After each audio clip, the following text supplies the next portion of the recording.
20-30 वर्ष जुनं दुखणं ओढून बाहेर काढेल हा पॉवरफुल घरगुती देसी उपाय फक्त एकदा वापरून बघा, कमालीचा तुम्हाला याचा रिझल्ट जाणवेल। अगदी गुडघेदुखी असो किंवा पायदुखी, टाचदुखी, हातापायाला मुंग्या येणे, हातापायाच्या नसा आकडणे, संधिवात अशा प्रकारचे सर्व आजार याने बरे होऊ शकतात। फक्त सांगितलेल्या गोष्टींची पूर्ण काळजी घ्या, स्टेप बाय स्टेप पूर्ण प्रोसेस करा, नक्कीच तुम्हाला 100% रिझल्ट मिळेल। आणि हो, व्हिडिओ आवडल्यास मित्रपरिवारासोबत शेअर करायला विसरू नका। चला तर यासाठी आपल्याला काय काय लागणार आहे ते बघूयात। तर बघा, इथे मी घेतलेला आहे लसण आणि लसणाच्या फक्त 4 कळ्या मी इथे घेतलेल्या आहेत। या कळ्या आपल्याला अशाच पाचोळ्यासहित सोलून घ्यायच्या आहेत किंवा याला असं तुम्ही ठेचून किंवा खिसून घ्या, म्हणजे पेस्ट याची आपल्याला तयार करायची आहे। आणि हो, तुम्ही हा व्हिडिओ कोणत्या गावातून किंवा शहरातून बघत आहात ते मला कमेंट बॉक्समध्ये नक्की सांगा, जेणेकरून माझा व्हिडिओ कुठे कुठे पोहोचला मला ते कळेल। तर आता बघा, लसूणमध्ये औषधीय भरपूर अशा प्रॉपर्टीज असतात, आयुर्वेदामध्ये देखील याचे फायदे सांगितलेले आहेत। आणि लसूण आपल्याला इथे नक्की वापरायचा आहे, तर खिसून असा मी घेतलेला आहे। त्यानंतर आपण एका छोट्या वाटीमध्ये याला काढूयात। हा उपाय एवढा सोपा आहे की घरातीलच काही वस्तूंचा आपण वापर करणार आहोत। 2 ते 3 मिनिट फक्त तुमचे जातील आणि 1ही रुपया खर्च होणार नाही। आणि यानंतर आपल्याला इथे वापरायचं आहे तेल। तेल बघा, इथे ठराविकच काही तेल तुम्ही वापरू शकता, एकतर एरंडीचं तेल किंवा मोहरीचं तेल, तिळाचं तेल वापरायचं, गरम तासीर असलेलं तेल वापरायचं, जसं कोकोनट ऑइल थंड असतं तर ते आपल्याला वापरायचं नाही। तर यानंतर यामध्ये आपल्याला टाकायचा आहे थोडासा कापूर, माझ्याकडून जास्त थोडा पडला, अगदी थोडासा, जरी एक छोटी वडी जरी बारीक करून टाकली तरी चालेल। तर कापूर टाकल्यानंतर अजून थोडंसं मी तेल यामध्ये टाकलेलं आहे। आता आपण याला छान असं मिक्स करून घेतलेलं आहे। त्यानंतर आपल्याला यामध्ये टाकायची आहे हळद। हळद बघा, जसं की आपल्या सर्वांनाच माहित आहे, औषधीय भरपूर गुण आहेत आणि नक्कीच तुमचं जर दुखत असेल तर हळद वापरली, वेगवेगळ्या प्रकारे वापरू शकतो, या पद्धतीने एकदा वापरून बघा, खूप छान आराम मिळतो। तर हळद टाकून देखील आपण याला आता मिक्स केलेलं आहे। यानंतर आपल्याला इथे लागणार आहे गव्हाची कणिक। बघा, बऱ्याच वेळा आपल्याकडून फ्रीजमध्ये आपण ठेवतो, ठेवायला नाही पाहिजे, शिल्लक राहिली किंवा जास्त झाली की आपण ही अशी काढून ठेवतो आणि ही काही वापरण्यात येत नाही, किंवा शिल्लक राहिलेली नसेल तर तुम्ही थोडीशी गव्हाची कणिक मळा आणि ती वापरा। तर इथे बघा, माझ्याकडे मळून ठेवलेली होती गव्हाची कणिक, तर ती वापरत आहे। तर जास्त असा एक मोठा गोळा घ्यायचा आणि हातानेच याला थोडंसं असं जाडसर आपल्याला पसरवून घ्यायचं आहे। तर इथे असं नाही की खूप पातळ करायचं, लाटण्यानं लाटायचं, अजिबात नाही, जाडच आपल्याला हे ठेवायचं आहे। आणि अगदी जसं आपल्या गुडघ्याचा आकार असतो त्यानुसार इथे आपल्याला त्या साईजनुसार छोटा मोठा आकार याला द्यायचा आहे। त्यानंतर आता ही पेस्ट जी आपण तयार केली होती ना, तर इथे माझ्याकडे तवा गरम होता चपात्या झाल्यानंतरचा, तर यावरतीच मी ही पेस्ट टाकलेली आहे आणि ही पेस्ट आता आपण चांगली अशी गरम करून घेणार आहोत। अगोदर पेस्ट आपल्याला छान गरम करून घ्यायची आहे आणि त्यानंतर आपण तयार केलेला जो कणकेचा भाग आहे तो यावरती असा ठेवायचा। यावरती ठेवून पूर्ण मसाला यावरती लागला पाहिजे, त्याचसोबत छान एका साईडने आपल्याला याला गरम करून घ्यायचा आहे। आणि इथे आपल्याला असं नाही की जाळायचं आहे किंवा चपाती भाजल्यासारखं याला पूर्ण भाजायचं आहे, अजिबात नाही, थोडंसं आपण याला असं कच्चच ठेवणार आहोत, फक्त भाजून घ्यायचं आहे।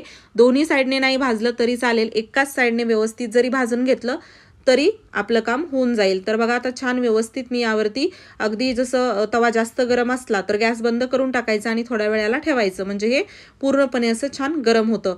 आता हे पूर्ण गरम झालेलं आहे, तर याला आपण बाजूला काढूयात। आणि हो, चॅनलवरती नवीन असाल तर नक्की चॅनलला सबस्क्राईब करा, असेच नवनवीन व्हिडिओज मी तुमच्यासाठी घेऊन येत राहते।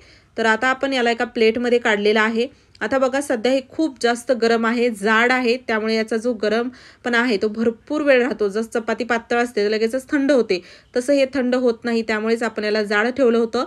आणि आता काय करायचं, याला जसं तुम्हाला जेवढं सहन करू शकता तेवढं गरम वापरायचं आहे। तर आता बऱ्याच वेळा असं होतं, गुडघेदुखीचा त्रास असतो किंवा थोडंसं चाललं की पाय दुखायला लागतात, बऱ्याच जणांचं तर एवढं टाच दुखते की अगदी सुई टोचल्यासारखं होतं पाय ठेवला की, आणि हा त्रास खूप जास्त होतो, सहन होत नाही, अगदी रात्रभर झोप येत नाही, किंवा बऱ्याच आपण गोळ्या औषधं घेतो, पेनकिलरमुळे थोडंसं बरं वाटतं, पण लगेचच ते जे त्याच्या पेनकिलरचा दुष्परिणाम आहे तो देखील जास्त वापरामुळे आपल्या शरीरावर दिसायला लागतो। तर त्यासाठी घरगुती उपाय कधीही चांगले।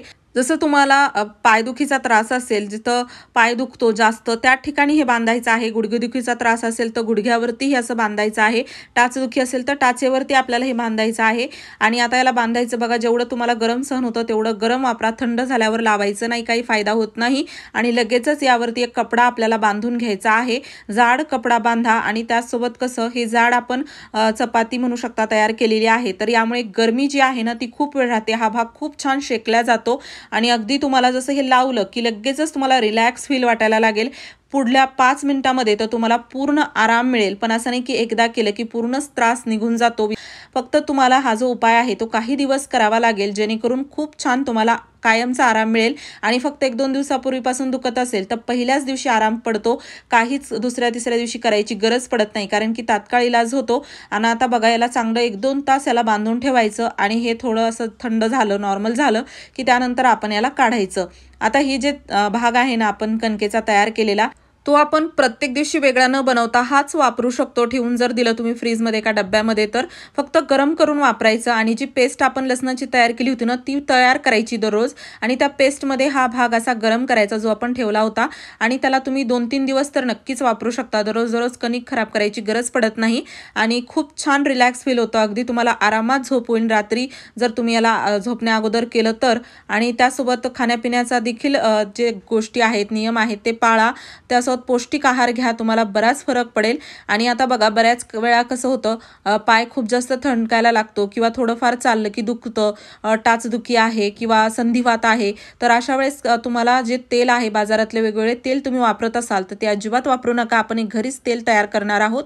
तर यासाठी आपल्याला एका वाटीमध्ये थोडंसं तेल घ्यायचं आहे. मी एरंडीचं तेल घेतलं आहे, जे की खूप चांगलं आहे.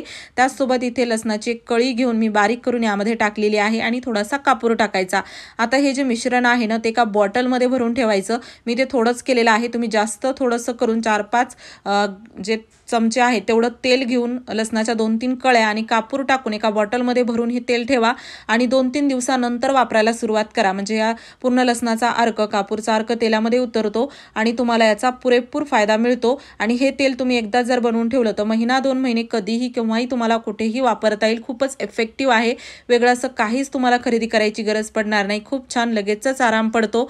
नक्कीच एकदा ट्राय करून बघा. आणि आता हे तयार केलेलं जे तेल आहे ना ते कसं लावायचं बघा. बऱ्याच वेळा काय होतं, आपण जिथं दुखतं तिथं खूप जास्त चोळून मालिश करतो. थोड्या वेळासाठी बरं वाटतं पण नंतर त्रास होतो. तर असं अजिबात करायचं नाही. हलक्या हलक्या हाताने मालिश करायची. सूज असेल तर हळूच थोडंसं लावायचं, जास्त नाही. आणि त्याचसोबत अशा प्रकारे हळूहळू, जसं पायदुखी आहे, लहान मुले कुठेतरी इकडे तिकडे पडून येतात, हात पाय दुखायला लागतो, तर त्यासाठी तुम्हाला हा उपाय खूप कामी येईल. एकदा करून बघा. अगदी वयामानानुसार तर बघा त्रास होतो, ते शरीरातल्या कमीमुळे होतो. त्यामुळे पौष्टिक आहार घ्या, हा उपाय करा, तुम्हाला रिझल्ट मिळेल.